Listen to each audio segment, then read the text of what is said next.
Hello बच्चों। चलिए प्रश्न को समझते हैं। BI 210 की अर्ध आयु 5 दिन है। इसके नमूने के 8 भागों में से 7 भागों के क्षय होने में समय लगता है 3.4 दिन, 10 दिन, 15 दिन, 20 दिन। हमें बताना है कि 8 भाग में से 7 भाग के क्षय होने में कितना समय लगता है। मुख्य अवधारणा में हम देख सकते हैं कि माना कि प्रारंभ में n नोट भाग था, अर्थात t बराबर 0 पर, और t समय पर n भाग हो जाता है।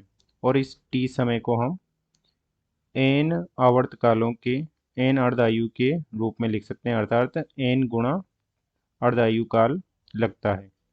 और अर्धायु काल वह है जब n बराबर n नोट हो जाता है, अर्थात प्रारंभ का आधा रह जाता है। तो इसे हम अर्धायु कालों के रूप में लिख सकते हैं। और यहाँ पर n हो जाएगा अर्ध आयु कालों की संख्या, अर्ध आयु काल की संख्या, अर्थात n नोट से n होने में n गुणा अर्ध आयु काल लगते हैं, n अर्ध आयु काल लगते हैं। और इससे भाग शेष रह जाता है। इसे इस प्रकार से लिख सकते हैं कि n बटा n नोट, इसे अर्धायु काल की संख्या 1/2 की घात n के रूप में लिख सकते हैं। अब चलिए प्रश्न को हल करते हैं।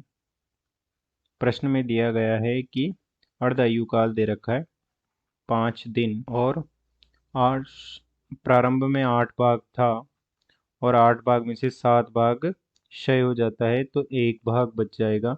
तो n बराबर हो जाएगा 1 भाग। तो हमसे समय पूछा गया है कि कितना समय लगेगा, t बराबर पूछा गया है। और t को हम लिख सकते हैं n गुणा t हाफ। और यहाँ पर n है अर्ध आयुकाल, n हमें पता नहीं है। यदि हम n ज्ञात कर लेंगे तो अर्ध आयुकाल से गुणा करके समय ज्ञात कर लेंगे। तो मुख्य अवधारणा के आधार पर हम देख सकते हैं n बटा n नोट बराबर है 1/2 की घात n। तो यहाँ पे n बराबर 1 हो जाएगा, n नोट बराबर 8 हो जाएगा, और ये हो जाएगा 1/2 की घात n। इसे हम लिख सकते हैं 1/2 की घात 3, और ये हो जाएगा 1/2 की घात n। तो n बराबर हो जाएगा 3। तो यहाँ से कुल समय t ज्ञात कर लेंगे, जो कि हो जाएगा 3 गुणा टी हाफ का मान हो जाएगा 5 दिन। तो ये हो जाएगा 15 दिन, अर्थात 15 दिन लगेंगे जब 8 भाग में से 7 भाग क्षय हो जाएगा। अतः विकल्प सी 15 दिन सही उत्तर है। अतः दिए गए प्रश्न को हमने हल कर दिया है। आशा करते हैं आपको समझ में आया होगा। धन्यवाद।